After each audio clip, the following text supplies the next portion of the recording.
안녕하세요. 오늘은 본격적인 양자 컴퓨터의 설계자라고 할 수 있는 데이비드 도이치와 그 사람의 업적에 대해서 설명을 해보겠습니다. 쉽지 않은 내용이라서 최대한 쉽게 천천히 설명을 해보도록 하겠습니다. 음, 놀랍게도 그 양자 컴퓨터에 대한 개념을 최초로 제시했던 사람은 파인만 이런 엄청 유명한 학자라기보다는 이 폴 베니오프라는 사람이었어요. 그 사람이 1980년에부터 양자역학적으로 작동하는 컴퓨터에 대한 구상을 논문으로 발표하기 시작했는데 1980년 그때 논문을 처음 썼고 그 덕분인지 그 1981년 앤디콧 학회에도 초청을 받아서 자기의 생각을 또 표현을 했다고 합니다. 그리고 1982년에 또 중요한 좀 더 구체적인 양자 컴퓨터에 대한 이론을 발표를 했는데 어, 이 베니오프나 그 밖에 그 당시 다른 양자 컴퓨터 개척자들이 생각했던 그 사고의 흐름은 이런 거였어요. 이 컴퓨터에 대한 아주 기본적인 모델을 처음으로 만든 사람이 알렌 튜링이라는 그런 사람입니다. 혹시 영화 이미테이션 게임을 봤다 하면은 그 튜링이라는 사람이 2차 세계대전 당시에 독일의 이 에니그마라는 그 암호 체계를 영국 측에서 풀어낸 데 기여를 한 유명한 수학자 정도로 기억을 할 텐데 튜링과 관계된 일화는 대단히 많습니다. 이 사람이 동성애자였기 때문에 그 당시 법에 따라서 강제적인 호르몬 주사를 맞아야 됐고 그런 일 때문에 우울증에 걸려서 결국은 자살을 했고 자살을 한 게 아니라 이렇게 독이 든 사과를 베어 물었다. 그래서 그 애플이라는 회사의 원래 로고를 보면은 이 한 입 잘려나간 그런 사과 모양이었습니다.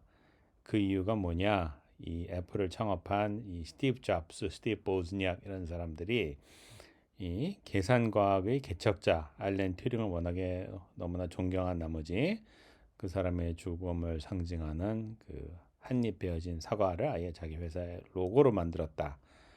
그런 이야기도 있어요. 아무튼 그런 대단히 중요한 수학자인데 튜링이라는 사람이 이 컴퓨터의 기본적인 작동 원리를 수학적으로 체계화시킨 그 말하자면은 그 컴퓨터의 어, 작동 원리를 수학적으로 체계화시킨 그런 최초의 인물로서 인정을 받고 있는데 물론 튜링이 생각했던 그러한 기계는 이 전혀 양자역학을 고려하지 않은 그러한 구상이었습니다. 근데 만약에 양자역학적으로 작동하는 소자가 있으면은 그 양자 튜링 기계라는 것을 만들 수 있을 텐데 양자 튜링 기계는 과연 어떤 모습일까? 그러한 차원의 구상을 했던 사람들 중에 한 명이 바로 베니오프였다고 합니다. 근데 굳이 베니오프의 업적에 대해서 자세히 언급을 안 하는 이유는 나중에 보니까 베니오프가 설계했던 양자 컴퓨터는 양자 중첩, 양자 얽힘이란 개념을 적극적으로 활용하지 않은 그러한 설계였기 때문이었죠. 그러니까 그냥 컴퓨터, 고전 컴퓨터로도 할 수 있는 계산을 굳이 양자역학적인 원리로 작동하는 회로에서 다시 구현해 본다. 이 정도의 업적이었던 겁니다. 그래서 오늘날 베니오프의 업적에 대해서는 사람들이 그다지 크게 언급을 안 하는 것인지도 모르겠네요. 그러면은 본격적인 양자 회로를 제대로 설계한 사람은 누구냐? 1985년에 파인만도 그 양자 회로에 대한 자기의 구상을 구체적으로 정리해서 논문으로 낸 바가 있는데 지금 우리가 사용하는 그 양자 회로의 기본 개념은 파인만의 아이디어를 받았다기보다는 독일의 데이비드 도이치라는 이론 물리학자의 구상을 받았다라고 하는 게 정확합니다. 아, 말하자면은 우리가 지금 이해하고 있는 양자 컴퓨터를 최초에 설계한 사람 이라고 볼 수 있는 거죠. 자, 파인만도 그 1982년에 출판된 자신의 강연에서 이 스핀 2분의 1계, 예전에 양자 이준익의 양자 양극계를 얘기할 때 이 스핀이란 것이 이준익의 대표적인 사례다라는 언급을 한 적이 있는데, 그러한 양자 이준익계를 이용해서 계산을 할 수 있겠다라는 제안을 한 바가 있었습니다. 하지만은 파인만은 그 제안을 구체적인 어떤 수학적인 모델로 발전시킨 것은 아니었어요. 자, 근데 이거를 아주 구체적으로 설계에 포함시키기 시작한 게 바로 1985년 데이빗 도이치라는 옥스퍼드 대학 교수의 논문이었습니다. 자, 여기서는 일단 기본 소자가 바로 큐빗이다 라는 것이 공식적으로 등장을 합니다. 물론 큐빗이란 단어를 사용하진 않았어요. 큐빗이란 말은 1995년, 6년 그 무렵에 데이빗 슈마커라는 사람이 쓴 논문에 처음으로 공식적으로 등장을 합니다. 제가 이분의 강연을 언제 한번 들은 적이 있는데, 자기하고 또 윌리엄 우터스라는 양자정보학의 그 대가, 그 둘이서 그 당시는 양자정보학이라는 거를 생각하는 사람조차 별로 없던 시절이었는데, 그 둘이서 얘기하다가 이거 뭐라고 이름을 붙일까? 그러다가 퀀텀 더하기 비트 합쳐서 큐빗이라고 부르자 해서 그 단어를 공식적으로 이 데이빗 슈마커가 자신의 논문에 사용을 한 게 1994년이었고, 이 1985년에 나온 데이빗 도이치 논문에서는 이걸 그냥 뭐 퀀텀 비트라고 불렀어요. 혹은 비트라고 부르든지. 그러니까 퀀텀 비트를 합치면 큐빗이 되는 건데, 그거를 굳이 새로운 단어를 만들 필요까지는 못 느꼈던 모양입니다. 자, 아무튼 이 큐빗을 기본 단위로 삼자 하는 것이 이 데이빗 도이치 구상의 출발점이었고, 자, 일반 컴퓨터에서도 이런 비트가 있으면은 거기에다가 다양한 연산을 하는 그런 조작이 그 다음에 들어와야 되는데, 그걸 보통 게이트라고 합니다. 뭐 0을 1로 바꾸고, 혹은 뭐 00을 뭐 00을 가령 01로 바꾸고, 이런 식의 연산을 갖다가 게이트라고 하는데, 왜 게이트라고 이름을 붙이느냐? 실제 회로에서는, 일반 회로에서는 이 비트의 상태를 바꿀 때 전압을 이용합니다. 전압을 가하거나 할 때 사용하는 전극을 게이트라고 했어요. 그럼 왜 게이트라고 했느냐? 이 전에 계전기 얘기를 하면서 이 전압을 살짝 가해주면은 그 효과로 인해서 더 큰 전류가 흐른다. 그게 바로 이 트랜지스터고, 트랜지스터를 이용해서 0과 1이라는 논리적인 상태를 구현할 수 있다.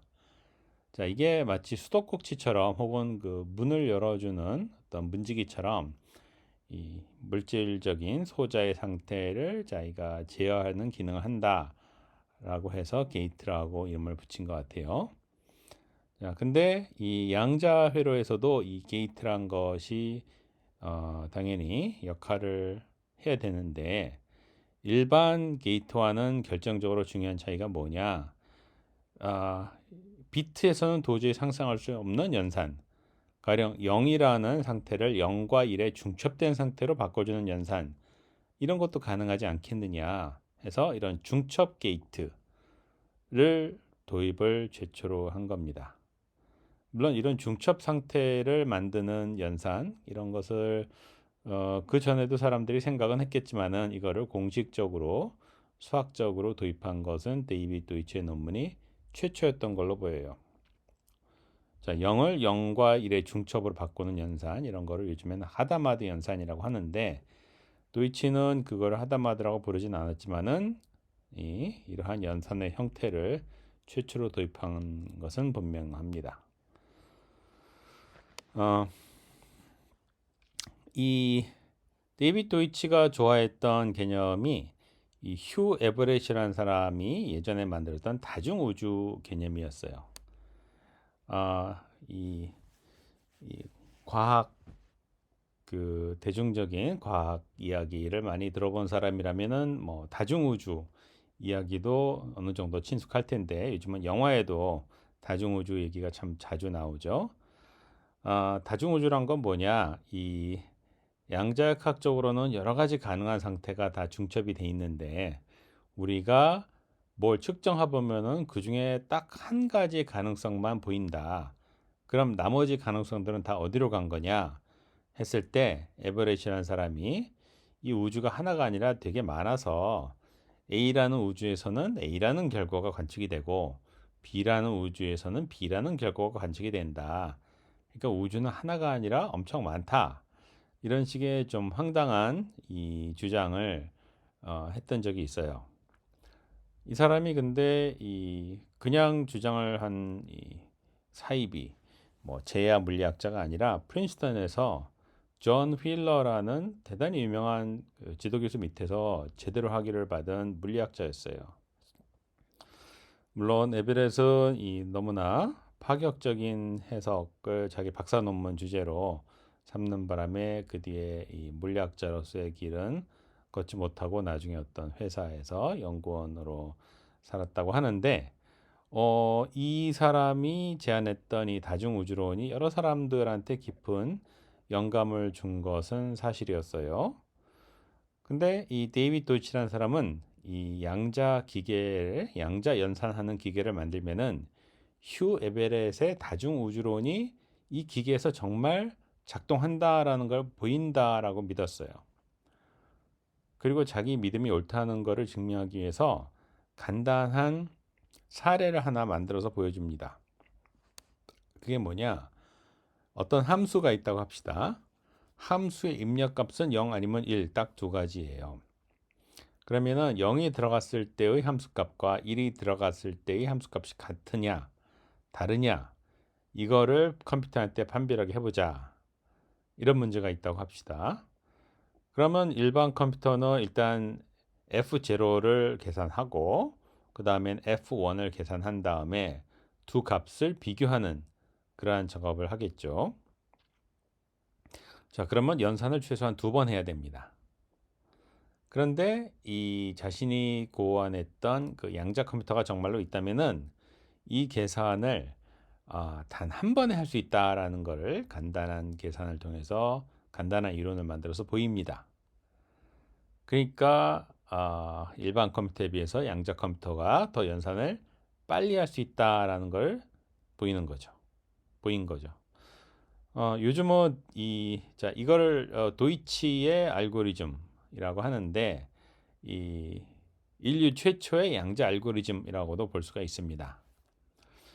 자, 요즘은 이 도이치 알고리즘을 이 학생들한테 수업 시간에 가르칠 때 이거 봐라, 양자 컴퓨터를 이용하면 정말 계산이 빨라진다 라는 거를 최초로 보여준 사례로 흔히 소개를 하는데 도이치 자신은 이 양자 컴퓨터의 속도가 빨라진다는 점보다는 이게 정말 내가 갖고 있던 휴 에베렛이 갖고 있던 다중우주 세계관을 뒷받침하는 근거다 라는 취지로 이 자신의 알고리즘을 소개하고 있습니다.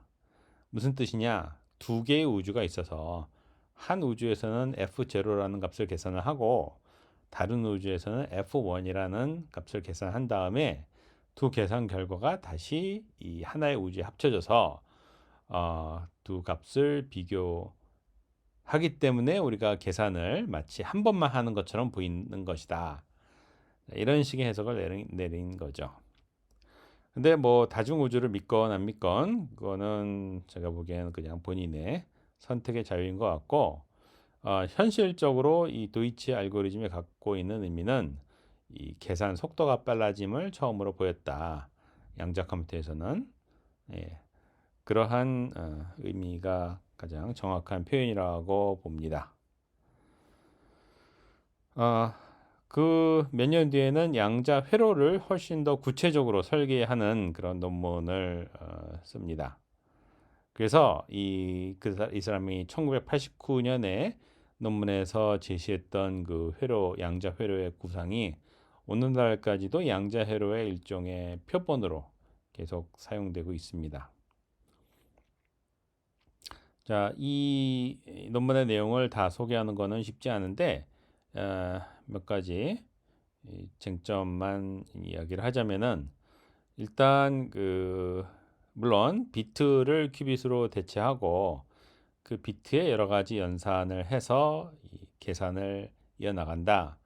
그런 개념은 이미 85년 논문에서 나왔던 것인데, 그걸 좀 더 구체적으로 수학적으로 다듬었고, 또 이 양자 회로에서 하는 연산은 항상 가역 연산 뿐이다 라는 점도 분명히 했습니다. 자, 이거는 분명히 1973년 찰스 베넷이 제시했던 그 고전 컴퓨터에서의 가역 연산기 이론의 영감을 받은 것 같습니다. 그래서 양자역학적으로도 가역 연산만 가능하게끔 설계를 하겠다라는 게 이 데이비드 도이치의 취지였어요. 가역 연산이란 건 뭐냐? 비가역 연산의 예를 들겠습니다. 가령 두 개의 비트가, 한 비트는 A라는 값을 갖고 있고 두 번째 비트는 B라는 값을 갖고 있다고 합시다. A는 0 또는 1, B도 0 또는 1. 그렇죠? 그러면은 그 A, B 값을 더한 값을 하나의 비트에 저장하는 연산. 다시 말하면 A와 B를 받아서 A 더하기 B를 저장하는 그런 연산을 하는 컴퓨터가 있다고 합시다. 자, 그러면은 가령 A가 0이고 B가 1이면은 연산 값이 1이 되겠죠. 근데 A가 1이고 B가 0이어도 연산 값은 1입니다. 자, 그러면 이 연산을 거꾸로 할 수가 있느냐? 할 수가 없죠. 왜냐면은 1이 0, 1에서 나왔는지 1, 0에서 나왔는지 알 수가 없으니까요. 자, 그래서 이런 연산들은 다 배제하고 우리가 가라는 상태에서 나라는 상태로 바꾸는 어떤 연산을 했다면은, 나라는 상태에서 가라는 상태로 가는 연산도 할 수 있게끔 컴퓨터 회로를 설계하자. 근데 가와 나라는 상태는 그냥 비트로 구성된 상태가 아니라 큐빗으로 구성된 상태라고 하자. 그럼에도 불구하고 하나의 양자역학적인 큐빗 상태에서 다른 양자역학적인 큐빗 상태로 한쪽 방향으로 가거나 다른 쪽 방향으로 가거나 둘 다 가능한 그러한 회로를 만들자 하는 게 도이치의 구상이었고, 자, 그게 가능하려면은 모든 연산은 유니터리 연산이라고 하는 그런 종류의 연산으로만 이루어져야 된다라는 점을 또 최초로 분명히 한 게 이 도이치의 89년 논문입니다. 원리적으로는 이렇게 유니터리 연산만 하는 양자 회로에서는 엔트로피 손실이 없고 따라서 열 발생이 없고, 그래서 요즘 양자 컴퓨터를 옹호하는 사람들의 주장 중에는 이런 것도 있습니다. 양자 컴퓨터로 계산하면은 그냥 GPU 갖고 하는 것보다 열이 훨씬 덜 발생한다. 왜냐하면은 양자역학적인 연산은 다 가역적인 연산이기 때문이다. 그런 주장을 하기도 하는데, 그게 현실적으로 맞는 말은 아닌 것 같긴 합니다. 양자 컴퓨터를 실제로 만들려면은 또 일반 컴퓨터에서는 필요하지 않은 여러 가지 기계가 덧붙여져야 되고, 또 그 기계를 작동하는 데는 많은 전력과 에너지가 소모되긴 합니다.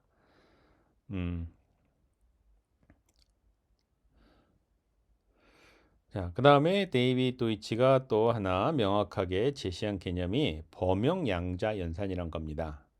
이건 뭐냐? 이건 물론 일반 고전 컴퓨터 이론에서도 등장하는 개념인데, 우리가 컴퓨터가 있으면은 그걸로 온갖 종류의 작업을 다 하게끔 만들고 싶죠. 가령 수학 문제 풀 때랑 물리 문제 풀 때랑 컴퓨터를 교체해야 된다. 이러면은 컴퓨터의 쓸모가 대단히 축소될 겁니다. 그러려면은 몇 가지 기본적인 연산만 하는 컴퓨터 한 대만 있으면은 그 기본 연산을 잘 조합해서 우리가 생각할 수 있는 모든 연산을 다 해낼 수 있어야 된다. 자, 그게 가능해야 되겠죠. 자, 그게 가능할 때 이 컴퓨터는 범용 연산을 할 수 있다라고 합니다. 이름을 붙입니다. 근데 결국 뭐냐면은 몇 가지 종류의 게이트만 이 컴퓨터가 제대로 구현할 수 있으면은 모든 종류의 프로그램을 전부 다 이 게이트를 잘 이용해서 수행할 수 있다라는 의미입니다. 자, 그러면 양자 컴퓨터에서도 몇 가지 기본적인 유니터리 게이트 연산만 있으면은 모든 양자 프로그램을 다 돌릴 수 있어야 된다라는 게 보장이 돼야 되겠죠. 그래야만 양자 컴퓨터를 애써 만드는 의미가 있을 겁니다. 자, 그런데 그러한 이 꿈이 요구사항이 가능하게끔 하는 그러한 범용 양자 연산자가 뭔지를 찾았다고 최초로 주장한 논문이 바로 이 도이치의 1989년 논문이기도 하고, 물론 이 주장은 그 뒤에 사람들이 훨씬 더 많이 다듬고 세련화를 시킵니다. 자, 오른쪽에 있는 그림은 뭐냐? 요즘 사람들이 흔히 사용하는 그 양자 회로의 그림입니다. 여기서 파란 점이 뭐냐? 파란 점 하나가 하나의 큐빗입니다. 자, 그리고 오른쪽으로 가는 것이 시간축이라고 보면 돼요. 그러니까 처음에 이렇게 파란색으로 보이는 몇 개의 큐빗을 전부 다 뭐 예를 들어서 0이라는 상태로 초기화를 시킨 다음에 거기에 이 H라는 게이트를 가하고, 그 다음에는 여기 보면은 이렇게 십자가 동그라미와 이 검정 동그라미 이렇게 두 개가 서로 묶여 있죠. 이런 것은 그 두 개의 큐빗에 동시에 작용하는 그러한 연산, 유니터리 연산을 말합니다. 자, 이런 연산을 그 다음 단계에서 가하고, 그 다음에는 또 이렇게 여기 있는 두 개의 큐빗 사이에 그 두 큐빗짜리 유니터리 연산을 가고, 이런 식으로 그러면은 처음에 이 초기화된 큐빗 상태가 어떤 새로운 종류의 큐빗 상태로 이, 바뀌겠죠. 그러면 이제 온갖 중첩과 얽힘이 다 들어간 상태가 나올 겁니다. 자, 그 다음에 거기다가 또 추가적으로 어떠한 연산을 막 가해주고, 그 다음에 또 연산을 가해주고, 어떤 연산을 가해주고 하다 보면은 최종적으로 어떤 상태에 도달하게 될 텐데, 이 상태가 바로 우리가 풀고자 하는 문제에 대한 해답을 담고 있는 그런 양자 상태다. 자, 이런 것이 이 양자 컴퓨터, 양자 회로의 기본 설계 개념입니다. 그리고 이런 설계의 기본을 깔아놓은 게 바로 이 데이빗 도이치라는 사람의 업적이었다라고 할 수가 있겠습니다. 자, 이번 강의에서는 도이치가 만든 양자 회로라는 개념을 좀 대략적으로만 설명을 했는데, 여러분들은 숙제로서 이 양자 컴퓨터 회로를 한번 직접 간단한 양자 컴퓨터 회로를 한번 직접 그려보고 그 회로가 갖고 있는 의미가 뭔지에 대해서 설명을 한번 해보십시오라는 게 또 하나의 숙제 문제입니다. 그리고 11번 숙제는 설명을 했나요? 안 한 것 같기도 하고 다시 한번 설명하겠습니다. 고전 연산과 양자 연산의 다른 점이 무엇인가를 설명하고, 양자 연산이 양자 동시성을 어떻게 구현하는지 논하시오. 다시 말하면 그 도이치가 구현했다고 하는 그 최초의 양자 연산, 도이치 알고리즘이라고 부르는 그런 연산에서 보여주는 그런 양자 동시성을 여러분들이 제대로 이해하고 있는지를 여러분의 스스로의 언어로 한번 잘 풀어서 설명을 해보라, 이런 뜻입니다.